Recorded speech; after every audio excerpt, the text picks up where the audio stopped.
Hello, my name is Mirko Daneluzzo. I'm a lecturer at the Dubai Institute of Design and Innovation, and it is my pleasure today to present you the work carried on in the undergraduate design studio Responsive Environments Reshaping the Urban as a part of the product design concentration.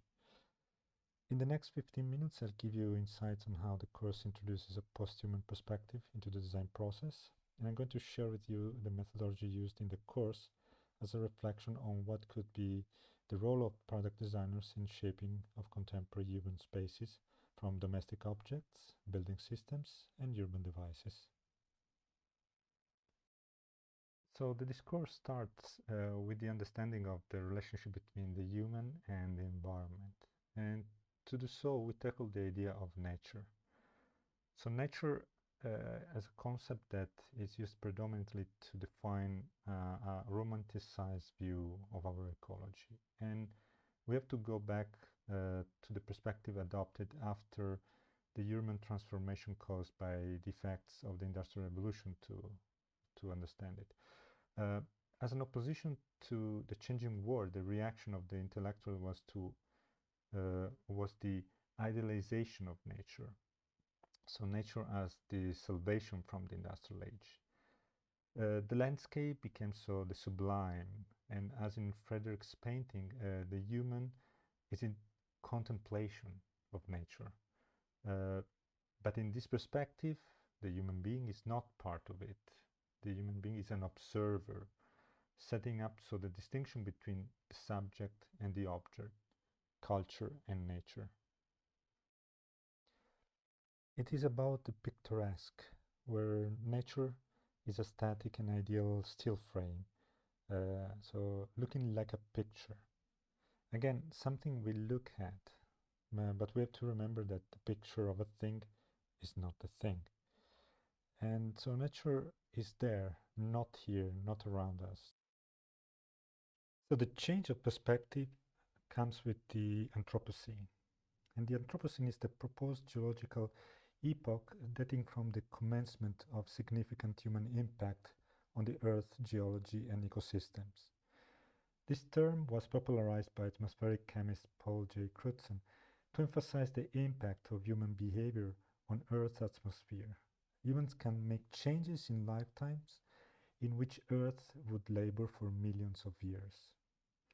It's now been used, this term, by scholars in the fields of geology, literature, philosophy, and the arts, and scientists, politicians, philosophers, to define the evolution of Earth's ecology. It is still debated if we should apply it to define a new geological era, but the term could be used in an opportunistic way to set up a different understanding of the world we live in, emphasizing the interrelations between human and non-human actors. It is indeed a useful intellectual tool to blur the boundaries between the social and natural sciences and redefine the conversation about the Earth system as the interactions through material and energy fluxes between the Earth's processes and spheres, including what is reprocessed by humans. We can see this cultural change if we consider the revival of neo-noir movies, for example. In neo-noir movies, the narrator begins investigating a supposedly external situation, having a neutral point of view, only to discover that she or he is implicated in it. So this means getting their hands dirty. So this change of perspective into the story is blurring the lines between good and bad, right and wrong. It is more about the coexistence with our dark side. It is about flawed anti-heroes, about raw and unglamorous violence. So if you go back to the realm of nature, Timothy Morton coined the term dark ecologies precisely to explore this new nature that is framing the environment as a whole, not from a generalized vision of the ecological. When we talk about environment, we usually refer to its factors or components.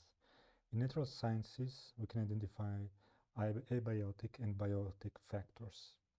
In the first one, we have non-living components found in an ecosystem that influence living things, like soil, water, rocks, but also phenomena like wind, temperature, humidity, so energy flows. In the second one, we have the living organisms that shape their environment, beings that are also highly dependent on each other, like animals, plants, human beings, and microorganisms.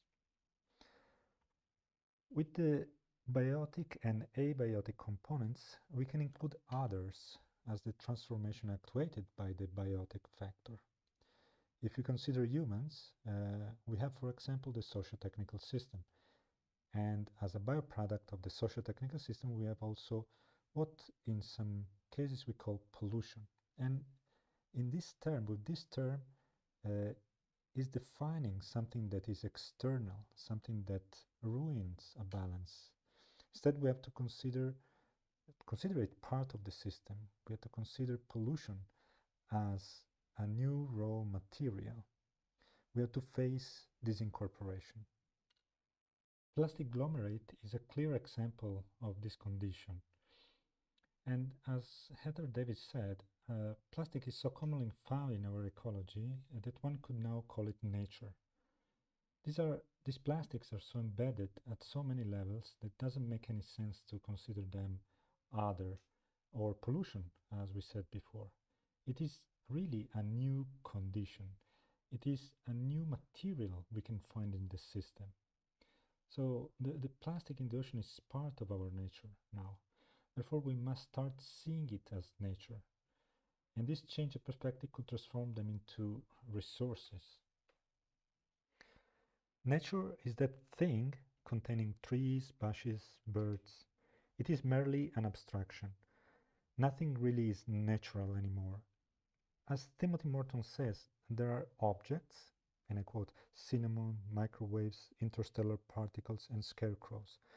There is nothing underneath objects, or better, there is not even nothing underneath them. There is no such a thing as space independent of objects. Happily, contemporary physics agrees. What is called universe is a large object that contains objects such as black holes and racing pigeons. Likewise, there is no such a thing as an environment. Wherever we look for it, we find all kinds of objects, biomes, ecosystems, hatches, gutters, and human flesh. In a similar sense, there is no such a thing as nature. I've seen penguins, plutonium, pollution, and pollen, but I've never seen nature. So usually we distinct different environments. So we have the biological environment, the built environment, the social environment, and the market environment, and so on. And all these are separated groups that are collecting things with the same characteristics.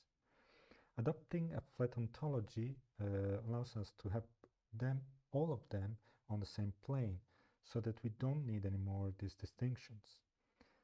In object-oriented ontology, nothing has a special status, and everything exists equally.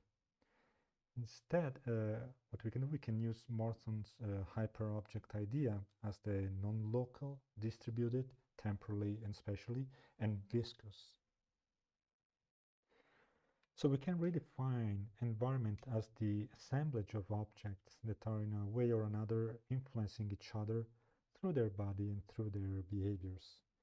The conversation is changing from a human-centered to a post-human perspective and challenging designers to focus on complex socio-technical systems where the boundaries between human, non-human culture and nature are blurring.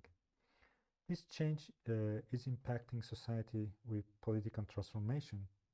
Uh, just consider the recent acts of the New Zealand government with the Animal Amendment Welfare Bill, where animals are now legally recognized as sentient beings, or the case of the Wanganui River that has now the same legal status of a human being. Something similar is happening also in the technological sphere with the case of Saudi Arabia that recently granted citizenship to a humanoid robot. What it could be confused by a process of anthropomorphization is opening different new ways to reconsider the relationships between the parts of a system. The boundary of the environment is so dictated by the objects that are considered, and in particular by their relationships. This makes the environment elastic or, again, viscous. And from actor network theory, we can add this important component. So the relations between networks and assemblages of humans and non-humans actors that share equal agency in participating in the shaping of issues. Actor network theory is focused on the dynamics, the associations and alliances between the actors. Given this theoretical structure, a fundamental part of the research for a project based on these assumptions is the reading of the system through the construction of maps. The students were asked to start with network-based graphical maps involving different actors, but then to evolve the mapping process into personalized ways to better emphasize the character of the interaction. Like in this case where the interaction between it and other objects have been layered and then superimposed to create intra-relationships.